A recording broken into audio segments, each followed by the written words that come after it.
You know, it's pathetic enough that I was suffered through yet another false hope of this basketball team maybe finally figured it out.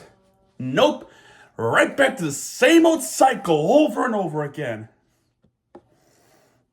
Let's go with a box score because, actually, no. Actually, no, better idea. First quarter.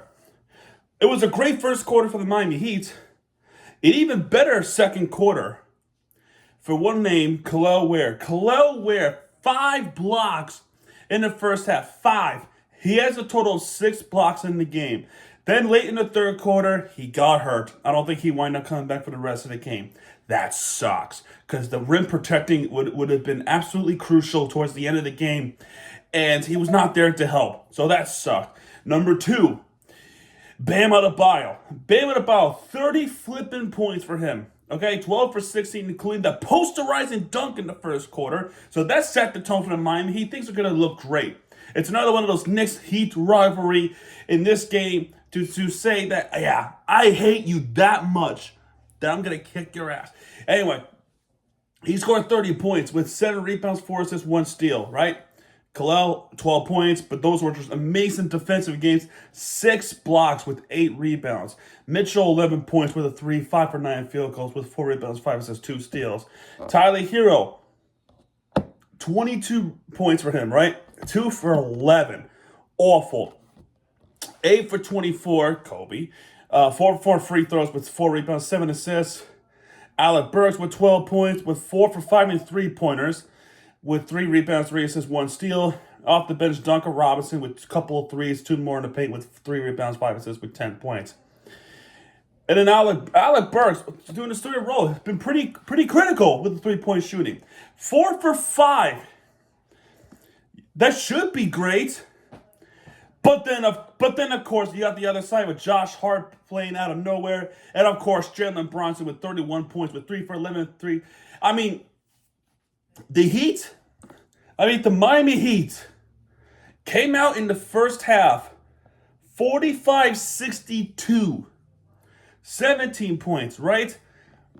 They were then, in the second quarter alone, the highest I would think is 58-39.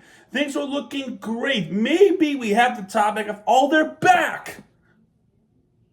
And of course, the third quarter, the Heat shrunk that lead all the way down to 3.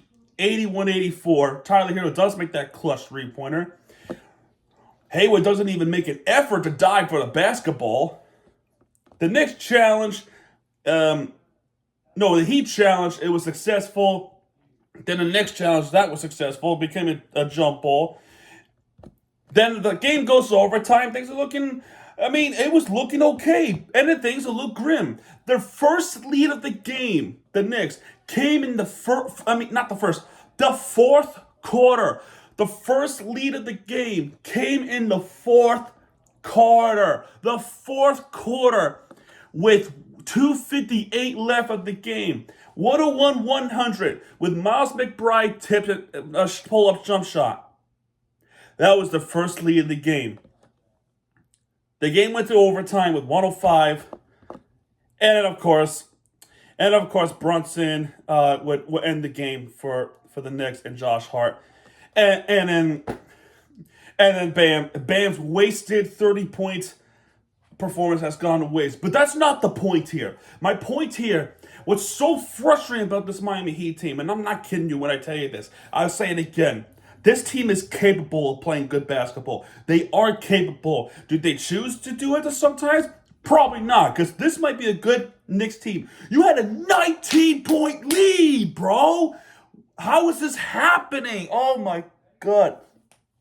And they say this, oh, you're playing against a good team. But they play against a shitty Nets team, too. And they blew a pretty big lead. They had I'm in the city right now. I can't believe I have to say it out loud.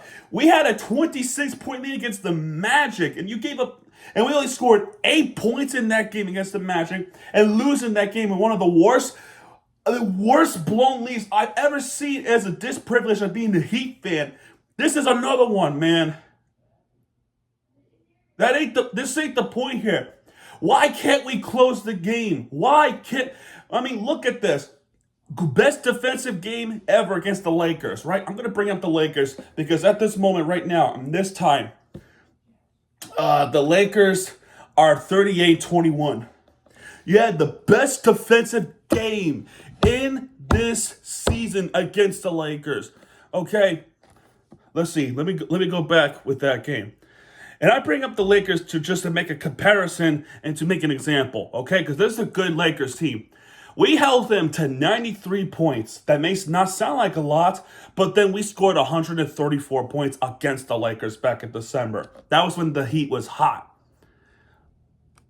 My point here is this team is clearly capable of playing good basketball. Why don't they just close it out? It's so beyond frustrating, to say the least, man. And the frustrating part is the understatement. It's so, I mean, this is just a shame. What a shame. Shameful way to end this game. I mean, Bam's wasted 30 points performance against the Knicks team was wasted. The Khalil Ware's best defensive game in his career against the Knicks, I'll say that, wasted. Alec Burks, 4 for 5 3-point shooting. Shame. Wasted. And the rest of the box score, Mikal Bridges with just 5 points with a 3-1 more to paint. Anobi with 23 points with 4 for 9 3-pointers, 9 for 18 in field goals with 9 rebounds, 5 assists, 2 steals. Karl-Anthony Towns, not much of a factor in this one compared to the last one. Nope, it was clearly Brunson. 19 points for him with 3, 6 for 11 in field goals, 6 for 7 in free throws with 16 rebounds. So he has a double-double clearly. And a block. Brunson, I already talked about 31 points. And Josh Hart with 14 points. And Miles McBride with 12 points. And I'm done talking about this one. You already caught up. I mean, what a shame. It's such a shame to have that performance against the Knicks just completely freaking wasted, man. And they got the Wizards tonight. If you lose to the Wizards, you do not deserve playoffs. You just don't deserve playoffs. We'll see what happens tonight, I guess. I'll talk about the Inter Miami game in just a minute. I just want to get that off my chest. See you guys later on.